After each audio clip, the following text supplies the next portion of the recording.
Hello, everybody. I'm back. I promised I'd be back today, and I am to talk to you about another topic, a topic that is huge for most women. And it doesn't elude men either, but somehow it gets under our skin a little bit more. Now, what I'm talking to you today about why your house gets in such a mess. Now, the reason it gets in such a mess is I've worked out this over the years, and this is what I think it is. We have certain rooms in our house with certain functions. For example, our kitchen, that's where we should be preparing food and eating. We have our bedrooms, that's where we should be sleeping. We have a study or office, that's where we should be doing our work. But what I found from years of going to women's houses, going to clients' properties, is the reason they got into a mess is they had the wrong stuff in the wrong rooms. Now, let me explain that a little bit. So, for example, let's just say you've got a spare bedroom, and your spare bedroom should be for guests, so that when anybody should choose to stay or pop in, you've got a spare bedroom there. But what happens is the spare bedroom often becomes a room that's full of junk.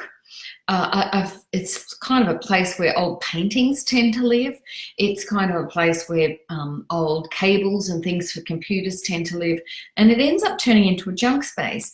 And so when you step into that space, you have this conflict in your head: is what is this actual space actually for? And what I've found is if you can dedicate a space to a particular, like make it a priority that that space is what its function is actually supposed to be, then it's a lot easier for you. So another example is I went to a lady's place, and I went to her bedroom not long ago, and in there she had a desk, and it was piled up with all her work, and it had her laptop and her work and everything like that. And so there's this conflict of interest. It's hard to keep the bedroom as this lovely sanctuary and then also have it as a workspace.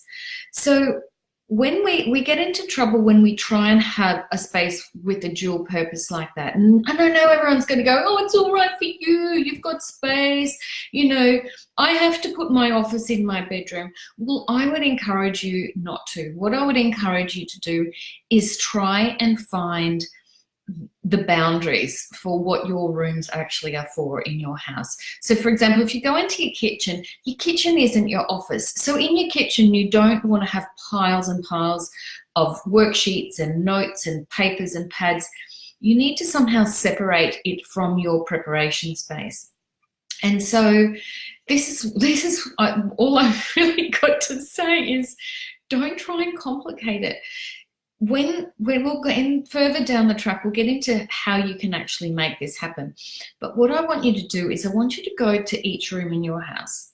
And I want you to stand and have a really critical look at it and look at it from a different point of view. What is in that space that doesn't belong in that functional space? So if you go into your bedroom and under your bed you've got yoga mats and rollers, and you've got boxes of old photographs and stuff, I would encourage you to start pulling that stuff out. And I know you'll all freak out. Oh, where am I supposed to put it? I don't have anywhere else to put it. It's got to be over there.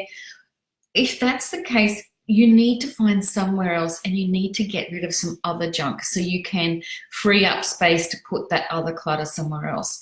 So I just feel that when you do this and you walk into a room and it hasn't got a jumble of different categories you're trying to fit into, it doesn't have all these different functions, it does make your life a lot easier, and organizing becomes a lot easier for you. So go in, have a look, and see which room in the house is the most confused. So if somebody walked into it, which room in your house would they walk into and go, I'm actually not sure what this room's for. I'm not sure if it's for a guest room, or I'm not sure if it's a storeroom or what have you. Try and make it really clear, and so it's clear in your mind too, and so that toys don't end up in your bedroom, or kids' toys don't end up in your workspace, or so those things go back to their designed areas within the house, and they have a function within the house. So that's it for today. I want you to go and have a look at the spaces in your house. Go to the different rooms, and I want you to choose the room that is your biggest pain point. because I don't want you to have to try and do your whole house. This is crazy talk. We don't have time for that at the moment. All I want you to do is find the biggest pain point in your house, the room that drives you the craziest. It has the most junk. It is the least obvious what that room is for. And I want you to start pulling out the stuff that doesn't belong there.